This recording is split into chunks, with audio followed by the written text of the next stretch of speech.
मी वैराग नगर पंचायत तिथं मीटिंगला आले. तर ते काय म्हणतात नगरपंचायतीची की दिव्यांगाचा निधी 3 वर्ष पहिलं ग्रामपंचायत होती त्यावेळी निधी दिलेला नाही. आता नगरपंचायत झाली तेव्हापासून निधी जर द्यायचा असेल तर ते म्हणतात की आस्थापनाचा खर्च वजा करून आम्ही तुम्हाला निधी देणार. चूक नसताना साहेब नुकसान झालेलं आहे. फोन दे त्यांना. एक मिनिट बचिभाऊ.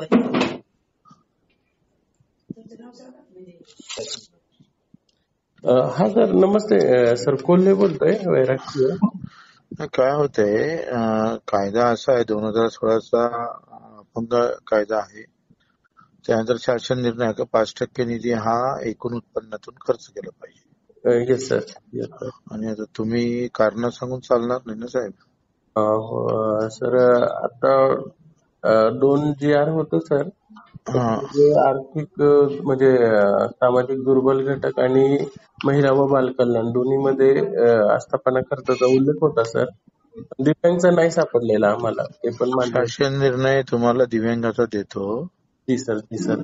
शासन निर्णय काय आहे का 5% निधी दिव्यांगासाठी खर्च करा. Yes sir sir. तुम्ही म्हणता तो GR नाही आहे. पुऱ्या महाराष्ट्रातल्या सगळ्या नगरपालिका नगरपंचायत खर्च करतं, ग्रामपंचायत खर्च करतं आणि तुम्हाला ते माहित नसतं म्हणजे किती मूर्खपणा आहे हा सगळा. सर करून घेतो मी. शासन निर्णय देते तुम्हाला. चांगलं नाही आहे सीओ. तुम्हाला वाटतंय का आपण खूप चांगलं करून आलो. चांगलं नाही आहे. या तुमच्या कर्तव्यासाठी आम्हाला आंदोलन करावं लागतं. पगार तरी कशाला घेता तुम्ही मराले कामला.